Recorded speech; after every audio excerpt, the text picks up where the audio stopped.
Hello my dear friends, स्वागत है आप सभी का। स्टूडेंट्स, आज हमारे साथ एक बहुत ही स्पेशल गेस्ट जुड़ चुके हैं, नितेश कुमार। बहुत बहुत स्वागत है आपका। जी थैंक यू।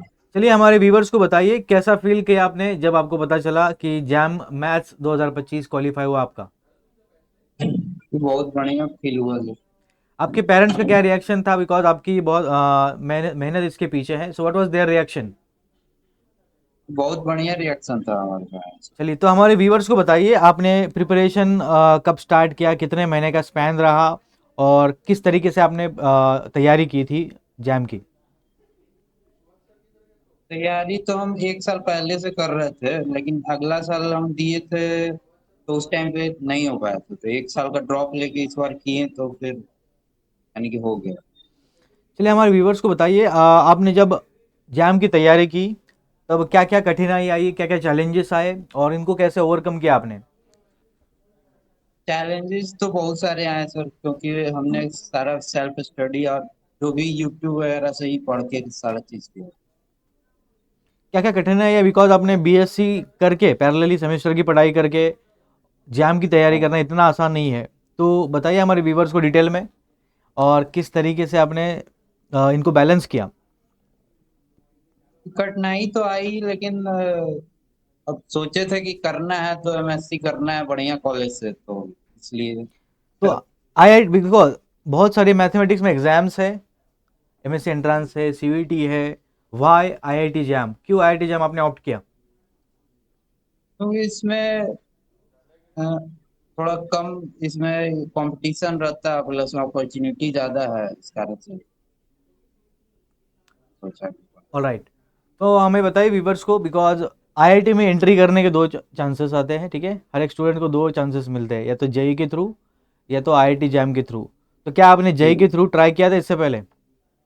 हाँ, जेई का भी मैंने किया था ट्राई, लेकिन उस टाइम पे मेरा एक हो भी रहा था वो, कोई सीएफटीआई मिल रहा था उस टाइम पे, लेकिन अच्छा। बहुत ये मटेरियल साइंस का कोई ब्रांच मिल रहा था। हम्म। उस टाइम पे हम नहीं लिए थे, उसको छोड़ दिए थे। ओके, तो आपको आईआईटी के बारे में कैसे पता चला? फिर दूसरा भी एक ऑप्शन है आईआईटी जैम, जिससे आप क्वालिफाई कर सकते हैं, आईआईटी में एंट्री पा सकते हैं। तो कब पता चला, मैंने बताइए ज़रा इसके बारे में। पता बस यही यूट्यूब से ही चला। जी। चलिए, तो हमारे व्यूवर्स को बताइए, आपने जब आईआईटी जैम की तैयारी की होगी तो डेफिनेटली सेमेस्टर की पढ़ाई करते करते जैम की तैयारी करना इतना आसान नहीं है, वो भी मैथमेटिक्स जैसा सब्जेक्ट। तो क्या आपका सोर्स ऑफ मोटिवेशन था इसके पीछे? किस तरीके से आपने इसको सोर्स ऑफ मोटिवेशन बनाया, बताइए ज़रा। ये हमारे एक भैया भी किए थे, हम्म। वो केमिस्ट्री में किए थे, तो वही सारी चीज हमारे यानी कि गाइड किए हमको कैसे कैसे अच्छा, क्या करना है। तो कौन से आईआईटी में अभी? वो आईएसएम धनबाद से अच्छा, किए। धनबाद से हैं, बहुत बढ़िया। चलिए, हमारे व्यूअर्स को बताइए ऐसे, मतलब क्या रिसेट एक्टिविटी आप फॉलो करते थे? बिकॉज मैथमेटिक्स सब्जेक्ट पढ़ना, ठीक है, जितना आसान लगता है उतना है नहीं, हम जब पढ़ते हैं हमें पता चलता है। तो बताइए क्या एक्टिविटीज़ करते थे, रिसेट एक्टिविटीज़? जैसे कि बहुत सारे स्टूडेंट को मैंने इंटरव्यू लिया, पूछा है कि आप क्या करते, तो वो बोलते थे कि हम गाना सुनते हैं, चेस खेलते हैं, क्रिकेट खेलते हैं। तो ऐसी कुछ एक्टिविटी आप करते थे क्या रिसेट करने के लिए अपने आप को? ये हम तो क्रिकेट खेलते थे, मेन बात ये है। अच्छा, जी। मतलब गांव के फ्रेंड्स वगैरह आपके वैसा माहौल है या पढ़ने जैसा? हाँ। आपके फ्रेंड्स भी एग्जाम दिए माहौल थे या नहीं? नहीं, इसका तो एग्जाम नहीं दिए, लेकिन सीयूईटी का दे रहे हैं वो लोग। सीवी किट आपका मतलब, और एग्जाम्स को ट्राई कर रहे हो आप? हाँ, और का तैयारी कर रहे हैं। कौन से एग्जाम की? निमसेट के लिए कौन से एग्जाम की और तैयारी कर रहे हो? तैयारी कर रहे थे, निमसेट का। निमसेट? निमसेट ओके निमसेट। ओके। चलिए, हमारे व्यूवर्स को बताइए कि आपकी तैयारी के दौरान ऐसे कुछ सब्जेक्ट रहे होंगे जो आपके लिए चैलेंजिंग थे।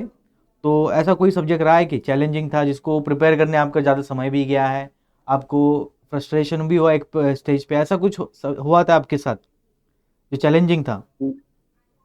चैलेंजिंग तो सर ये हमको कुछ लास्ट मोमेंट पे एक ये ग्रुप थ्योरी का जो होता है वो हम नहीं कर पाए। ग्रुप थ्योरी में स्पेशली क्या, लेकिन डिटेल कुछ में बताइए, शर्माई मत, डिटेल में बताइए क्या ऐसा था ग्रुप थ्योरी में, कौन सा सेगमेंट, बिकॉज ग्रुप थ्योरी एक कोई छोटा टॉपिक नहीं है। डिटेल में बताइए क्या जी, क्या परेशानी है आपके ग्रुप थ्योरी में, क्या डिफिकल्ट लगता है। ग्रुप थ्योरी में जो उसका वो रिंग रिंग थ्योरी वाला पार्ट है वो वाला। हम्म। रिंग थ्योरी में, तो हमारे जी, व्यूवर्स को बताइए ऐसा कोई सब्जेक्ट रहा है कि आपके लिए जो फेवरेट है, आपको पढ़ने में मज़ा आता है, ऐसा कोई टॉपिक जो आपको पढ़ने में एंजॉय करते हो आप। जी, ये रियल एनालिसिस वाला जो पढ़े थे हम, उसमें हमको काफी बढ़िया लगा था। रियल एनालिसिस, जी, चलो रियल एनालिसिस मतलब बताइए स्पेशली क्या क्या टॉपिक्स है जो आपको, काउंटर एग्जाम्पल्स आपने पढ़े होंगे बहुत सारे एग्जाम में, यूज़ किए होंगे, जी, तो क्या कितना इंपॉर्टेंट रहता है काउंटर एग्जाम्पल्स का यूज़ करना, बताइए ज़रा हमारे व्यूवर्स को। बहुत सारे इंटरव्यू आपको, देखिए ये इंटरव्यू इंडिया के सभी स्टूडेंट्स देख रहे हैं, तो डेफिनेटली इंस्पिरेशन कुछ मिलेगा। तो शेयर करिए डिटेल में, बताइए ज़रा ऐसा क्या करें जिससे काउंटर एग्जाम्पल में मास्टरी हासिल हो और एग्जाम में उनको इम्प्लीमेंट भी करें। काउंटर एग्जाम्पल तो क्या कहें मैं बस यही है कि हमने रियल एनालिसिस का अच्छा से तैयारी किया था। मेन फोकस मेरा रियल एनालिसिस पे ही था। ऑलराइट, तो रियल एनालिसिस में भी बहुत सारे टॉपिक है, कंटिन्यूटी है, डिफरेंशियबिलिटी है, यूनिफॉर्म कंटिन्यूटी है, मल्टी वेरिएबल वाले फंक्शंस है। तो आप हमारे व्यूवर्स को बताइए कि मल्टी वेरिएबल कैलकुलस जो बच्चों को डर रहता है सबसे ज़्यादा, तो मल्टी वेरिएबल की तैयारी आपने कैसे की, क्या आप उसमें कंफर्टेबल थे। जी हाँ, उसमें हम बहुत कंफर्टेबल थे। उसमें ये सीक्वेंस एंड सीरीज वाला भी जो पार्ट रहता है, उसमें भी बहुत कंफर्टेबल हुए थे हम। तो रेफरेंस बुक्स आपने यूज़ किए होंगे डेफिनेटली रियल एनालिसिस के लिए, लिनियर के लिए, तो बताइए इन डिटेल कौन से बुक्स आपने कौन से सब्जेक्ट के लिए पढ़े थे, और आपने उन बुक में से क्या क्या पढ़ा था। कि हमने तो बेसिकली बीएससी का ही जो बुक पढ़ा था, बाकी सारा चीज हमने रिसोर्स यूट्यूब वगैरह पे ही पढ़ के सारा चीज किया। हम्म। ऑनलाइन रिसोर्स से ही किया।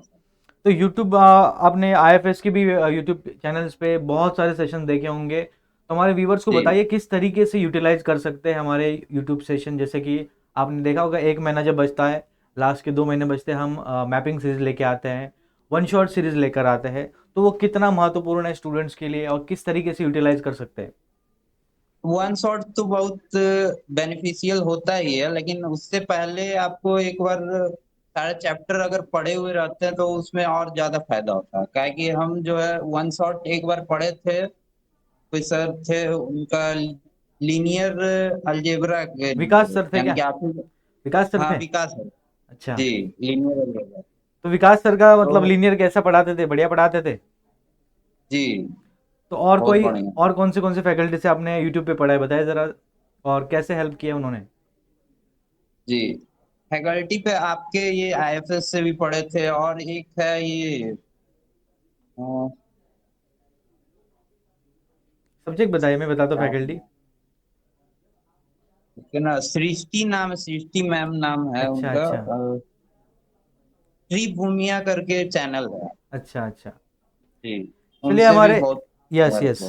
तो हमारे व्यूवर्स को बताइए कि आपने मॉक टेस्ट वगैरह लगाए थे कि नहीं एग्जाम से पहले। हाँ, मॉक टेस्ट मैंने कितने लगाया था। कितने मॉक टेस्ट लगाए थे आपने एग्जाम से पहले, और कितने महीने पहले आपने स्टार्ट किया था, बिकॉज बच्चे क्या करते हैं, रिवीजन ही करते रहते हैं, एंड तक मॉक टेस्ट बनाते नहीं, तो आपने टोटल कितने मॉक लगाए थे और एग्जाम से कितने महीने पहले आपने स्टार्ट, डिटेल में बताइए ज़रा। हमने लगभग 20 मॉक लगाए थे एग्जाम ओके। से पहले। 20 मॉक लगाए थे, उसमें राउंड राउंड अच्छा ही मार्क्स आ रहा था, लेकिन फिर भी ठीक ही ठाक रैंक आ गया था, क्या कहें। कितने महीने पहले स्टार्ट तो किया था आपने मॉक देना एग्जाम से कितने महीने पहले। लगभग 2 अढ़ाई महीना पहले। तो मतलब कैसे आप मॉक कैसे लगाते थे, टाइमर लगा के करते थे या कोई एक पेपर उठाया उसमें से कोई क्वेश्चन मैन्युअल उठा के, किस तरीके से आपने बताइए ज़रा मॉक का अप्रोच किया। फिर टॉपिक वाइज मैंने ज्यादा किया है वहाँ हम्म। पे। टॉपिक वाइज जो होता था, क्वेश्चन रख के फिर टाइम हिसाब से वो करते। ऑलराइट, तो जब भी स्टूडेंट्स, जब भी आप टेस्ट सीरीज परचेज करते हो किसी भी इंस्टीट्यूट की, सबसे पहले उसमें दो पार्ट होते हैं, एक हमारा यूनिट वाइज टेस्ट होता है और एक फुल लेंथ मॉक होता है। तो आपको ध्यान रखना है जब भी आप फुल लेंथ मॉक टेस्ट देते हो तो टाइमर लगा के, ठीक है, घड़ी लगा के बैठे 3 घंटे, जिससे होता क्या है आपका टाइम प्रेशर हैंडल करने की एबिलिटी डेवलप होती है। बहुत सारे स्टूडेंट क्या करते हैं, कोई भी पेपर उठाते हैं, उसको सॉल्व करते हैं, रैंडम क्वेश्चन, ऐसे ही करना है, नहीं करना है। आपका टाइम वेस्ट होगा और आपको पता भी नहीं चलेगा आपका स्कोर क्या बन रहा है, क्या सच में 3 घंटे आपके लिए सफिशियंट है नहीं। चलिए हमारे व्यूवर्स को बताइए, प्रीवियस ईयर क्वेश्चन कितना महत्वपूर्ण होता है एग्जाम के तैयारी में, और क्या आपका अप्रोच रहा था, कितने साल के अपने पीवाईक्यू लगाए थे, बताइए जरा डिटेल में इसके बारे में। जी सर, फिर से बोलिएगा एक बार। हाँ, मैं पूछ रहा था कि प्रीवियस ईयर क्वेश्चन बच्चों के लिए प्रिपरेशन में कितना इंपॉर्टेंट रहता है, और प्रीवियस ईयर क्वेश्चन आपने कितने लगाए थे, और क्या अप्रोच रहा था आपका। ये हमने तो लगभग सारा ही PYQ किया था सर, अच्छा, एग्जाम से पहले। 2015 से। जी और कैसे अपने अप्रोच के टाइमर लगा के किए करते थे, या पीवाईक्यू भी मॉक की तरह ही। जी, पहले तो हम ऐसे ही करते थे, उसके बाद यानी कि एग्जाम से कुछ दिन पहले तक फिर टाइमर लगा के करने लगे। हम्म। चलिए, तो हमारे व्यूवर्स को बताइए, मेरा नेक्स्ट क्वेश्चन आपके लिए, कि एग्ज़ाम का दिन कैसा रहा था। मतलब 3 घंटे सुबह जब पेपर होता है, बच्चे नर्वस होते हैं, उनके फ्रेंड्स भी आते हैं, ठीक है, अगर ट्रेन से ट्रैवल करें तो फ्रेंड्स मिलते हैं, तो माहौल बहुत गर्मा गर्मी रहता है, मेरा प्रिपरेशन हुआ, इतना ही हुआ है, इनका देखो कितने बुक्स पढ़ रहे हैं, रिवीजन कर रहे हैं। तो क्या ऐसा माहौल था, और एग्ज़ाम में 3 घंटे आपने कैसे बिताए, ज़रा बताइए डिटेल में। उस दिन एग्ज़ाम डे के प्रेशर के वाले दिन कैसा रहा आपके लिए। जी सर, माहौल तो हर एक स्टूडेंट का रहता है वैसा ही, हम्म। तो हम मान सकते हैं बात को।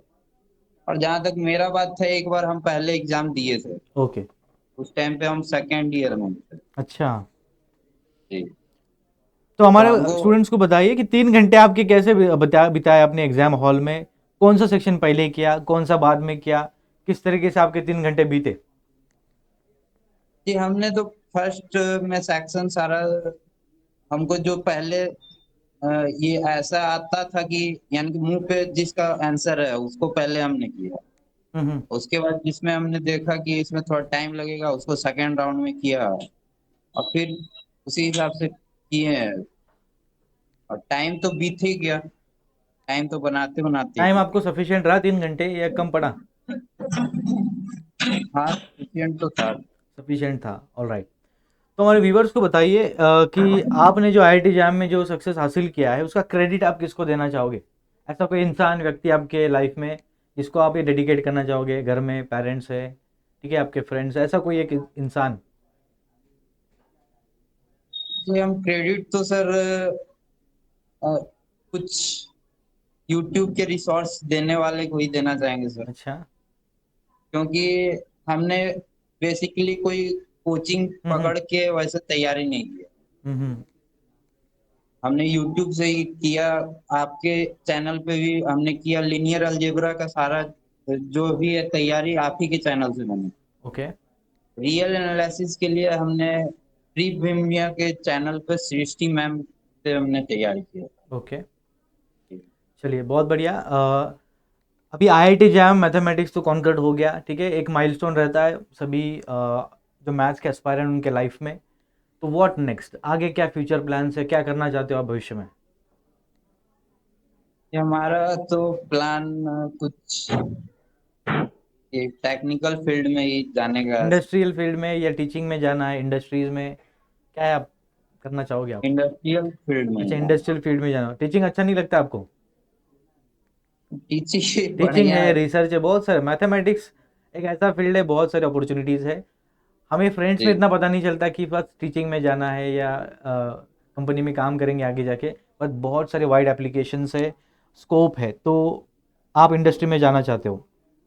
जी चलिए बहुत बढ़िया, और क्लैरिटी होनी चाहिए बच्चों, जो भी इंटरव्यू देख रहे हैं, आप जाम एग्ज़ाम क्यों दे रहे हैं दिमाग में रखिए आपके, ठीक है। डोंट थिंक अबाउट कि मुझे मेरे मेरे दोस्त एग्ज़ाम दे रहे इसलिए मैं देने जा रहा हूँ, ऐसा नहीं। क्लैरिटी होनी चाहिए, मैं क्यों एग्ज़ाम दे रहा हूँ, आगे जाके मुझे क्या बनना है, रिसर्च करना है, मुझे टीचिंग में जाना है, मुझे इंडस्ट्रीज़ में जाना है, कंपनीज़ में, ठीक है, एमएनसीज़, बहुत सारे कंपनीज़ रहते हैं, एमएनसीज़ रहते हैं, और इंडिया में भी डोमेस्टिक कंपनीज़ है जो मैथ्स के बैकग्राउंड वाले स्टूडेंट को हायर करते हैं। चलिए बहुत अच्छा लगा आपसे बात करके। आशा करता हूँ जितने भी स्टूडेंट्स ये इंटरव्यू देख रहे हैं, इस इंटरव्यू से ज़रूर कुछ सीख लेंगे, कुछ इंस्पिरेशन लेंगे, और अपने पढ़ाई में, अपने प्रिपरेशन में इनकलकेट भी करेंगे। बहुत बहुत शुक्रिया आपका कीमती समय हमारे स्टूडेंट्स के लिए निकालने के लिए। I wish you all the best and thank you so much for joining with us. Thank चलिए, थैंक यू सो मच।